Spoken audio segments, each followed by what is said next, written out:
네, 미국 식품의약국 FDA는 모더나가 개발한 코로나19 백신이 효과적이며 안전하다고 밝혔습니다. FDA는 화이자 백신에 이어서 이번 주 안에 모더나 백신의 긴급 사용을 승인할 예정입니다.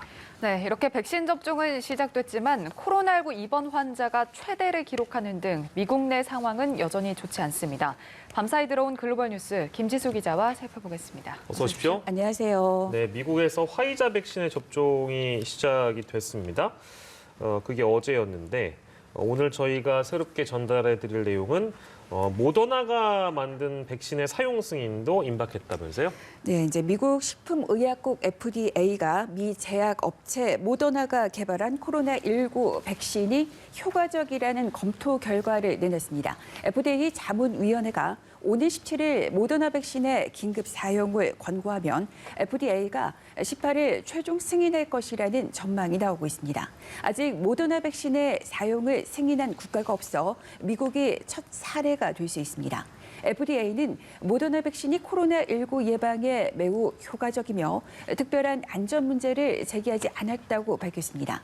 모더나 백신이 FDA 사용 승인을 받으면 지난주 화이자 백신에 이어 미국에서 사용 가능한 두 번째 백신이 됩니다. 모더나 백신은 화이자와 마찬가지로 두 번 접종해야 합니다. 3만 명을 대상으로 한 임상시험에서 94.1%의 예방 효과가 나타났습니다.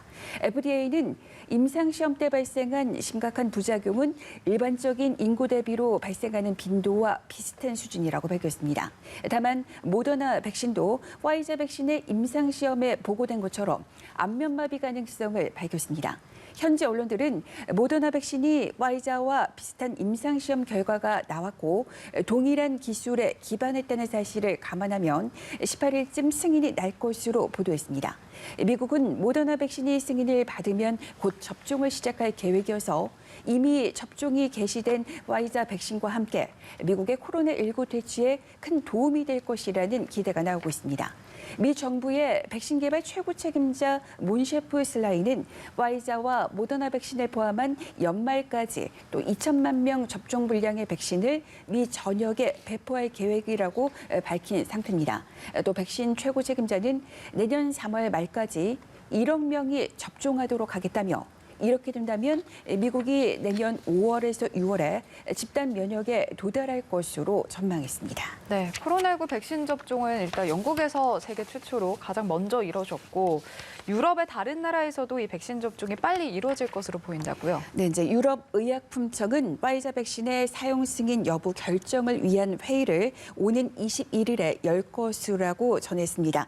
당초 29일에 회의를 통해서 승인 여부를 결정할 예정이었는데 일주일 이상 앞당겨진 겁니다.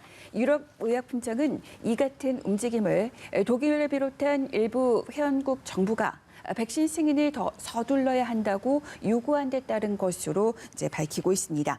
영국과 캐나다 그리고 미국을 비롯한 일부 국가에서 화이자 백신에 대한 승인이 이뤄져 접종이 시작되면서 유럽의약품청은 유럽연합 EU와 회원국으로부터 백신을 더 빨리 승인하라는 압박을 받은 것으로 전해졌습니다. 일단 유럽의약품청이 긍정적인 권고를 내리면 EU의 승인은 형식적인 절차로 간주됩니다. EU의 승인이 내려지면 각 회원국은 즉시 백신 접종을 시작할 수 있습니다. 유럽연합 EU는 올해 안에 코로나19 백신 접종 가능성을 밝힌 바 있습니다. 네, 지구촌 곳곳에서 백신을 맞는 사람들이 늘어나고 있습니다만 상황은 여전히 엄중하고 혹독한데요.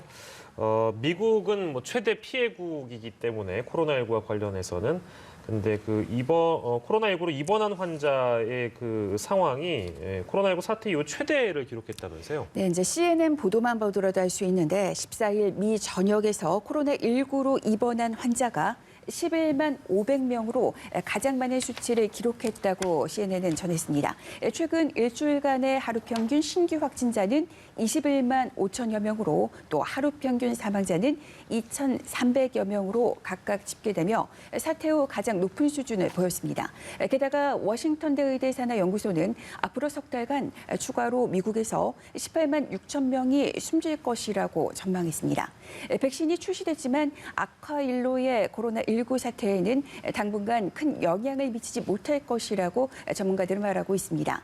앤서니 파우치 미 국립 알레르기 감염병 연구소 소장도 내년 늦가을이나 겨울 초쯤 백신으로 인한 예방 효과가 나타날 수 있다고 말했습니다.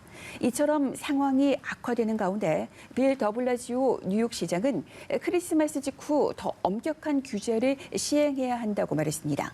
실제로 뉴욕시는 필수 업소를 제외한 모든 업소의 영업을 금지하는 방안을 검토하고 있습니다.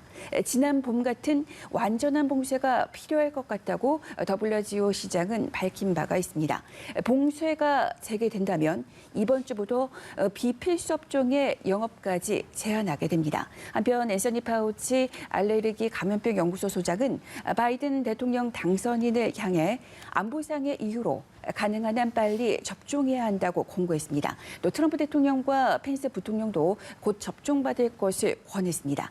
트럼프 대통령의 코로나19가 이제 감염이 됐어도 회복이 된 상태지만 자신을 보호할 항체가 얼마나 지속해야 할지 알 수 없기 때문에 접종이 필요하다고 보고 있는 겁니다.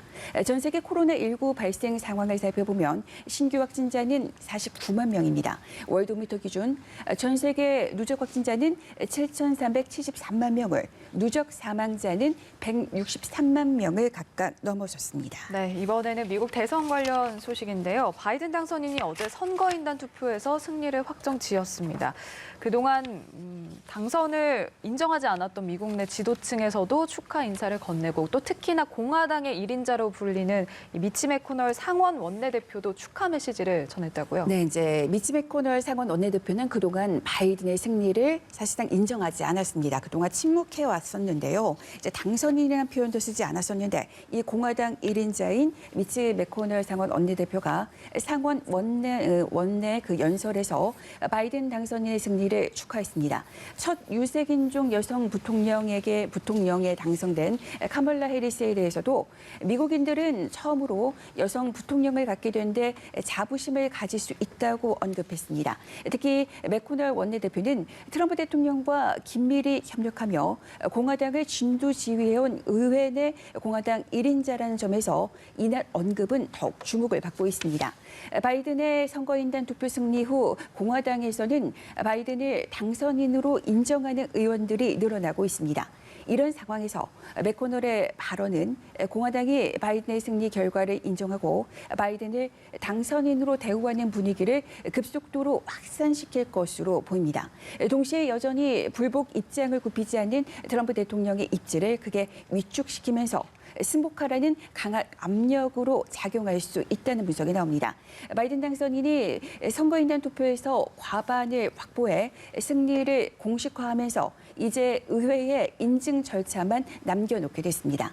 다만 트럼프 대통령은 불복 행보를 이어나갈 전망입니다. 트럼프 대통령은 선거인단 투표가 있던 날 늦게까지 투표 집계를 챙기면서 측근들과 통화한 것으로 전해졌습니다. 네, 미국이 코로나에 또 매끄럽지 않은 정권 이양에 아무튼 이런 게 겹치면서 어수선한데 트럼프 대통령 임기 말인데요.